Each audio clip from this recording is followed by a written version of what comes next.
അച്ഛാ, എന്തോ എന്തോ വരയ്ക്കുന്നെ? ഒരു മാമേ പടം വരച്ചു കൊടുക്കണമെന്ന് പറഞ്ഞായിരുന്നു. അപ്പൊ അത് വരയ്ക്കുക. അച്ഛാ, ഓ. എനിക്കൊരു പടം വരച്ചു തരുമോ? മോക്ക് പടം വരച്ചായിരുന്നോ? മോക്ക് എന്തൊരു പടം വരച്ചായിരുന്നോ? ആമ വെള്ളം തുഴയണം. അമ്മ വെള്ളം തുറയുന്ന പടം വേണോ? മോക്ക് അച്ഛൻ പിന്നെ വരച്ചു തരാം. അമ്മ വെള്ളം തുറയുന്ന പടം എനിക്ക് ഇപ്പൊ വരച്ചാന്നേ പറ്റും. ഇപ്പൊ വരച്ചു തരണോ? ഇപ്പൊ അച്ഛൻ ഈ പടം വരയ്ക്കുകയോ?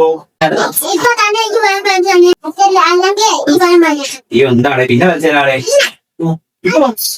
ഇപ്പൊ തന്നെ വരച്ചു തരണോ? പിന്നെ വരച്ചു തരാം. പറ്റൂ. അതെ, എനിക്ക് ഇപ്പൊ വരച്ചാന്നേ പറ്റും. അല്ലെങ്കിൽ ഞാൻ ഈ പെയിന്റ് വെച്ചു. വരച്ചു തരാം. പോരെ?